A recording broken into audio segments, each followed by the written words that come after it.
श्री स्वामी समर्थ.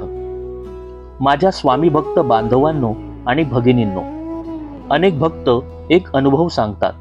जेव्हा मी स्वामींच्या फोटोसमोर शांत बसतो तेव्हा मनाला एक वेगळी शांतता मिळते. जणू काही सर्व चिंता, ताण, भीती काही क्षणासाठी नाहीशी होते. हा अनुभव साधा योगायोग नसतो, तो अनेकदा स्वामींच्या कृपेचा सूक्ष्म संकेत असतो. स्वामी समर्थ महाराजांच्या स्मरणात आणि त्यांच्या प्रतिमेसमोर बसल्यावर मनात निर्माण होणारी शांतता ही त्यांच्या आध्यात्मिक उपस्थितीची अनुभूती मानली जाते.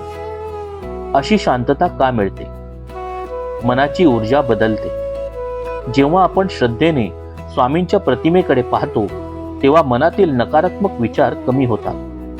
नामस्मरणाची शक्ती. स्वामींचे नाव घेतल्याने मन हळूहळू स्थिर होते, त्यामुळे एक गूढ शांतता अनुभवायला मिळते. आध्यात्मिक जोड. कधी कधी ही शांतता म्हणजे स्वामी आणि भक्त यांच्यात निर्माण झालेला आध्यात्मिक संबंध असतो. हा संकेत दुर्लक्षित करू नका.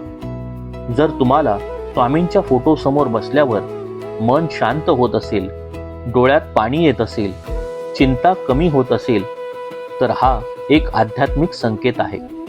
याचा अर्थ तुमचे मन स्वामींच्या नामाशी जोडले जात आहे. अशा वेळी काय करावे? दररोज काही मिनिटे स्वामींच्या फोटोसमोर शांत बसा. मनात श्री स्वामी समर्थ जप करा. आपल्या मनातील चिंता स्वामींसमोर व्यक्त करा. कृतज्ञता व्यक्त करा. हळूहळू ही शांतता तुमच्या आयुष्याचा भाग बनू शकते. एक महत्त्वाची गोष्ट, स्वामींची कृपा अनेकदा मोठ्या चमत्कारात दिसत नाही, ती अशा छोट्या अनुभवांमधून जाणवते. मनातील शांतता, विश्वास आणि धैर्य. अंतिम संदेश. बंधूंनो, भगिनींनो, जर स्वामींच्या फोटोसमोर बसल्यावर तुम्हाला शांतता मिळत असेल तर तो अनुभव दुर्लक्षित करू नका. तो कदाचित स्वामींच्या कृपेचा पहिला संकेत असू शकतो. चला, शेवटी सर्वजण मनापासून म्हणूया, श्री स्वामी समर्थ, श्री स्वामी समर्थ, श्री स्वामी समर्थ.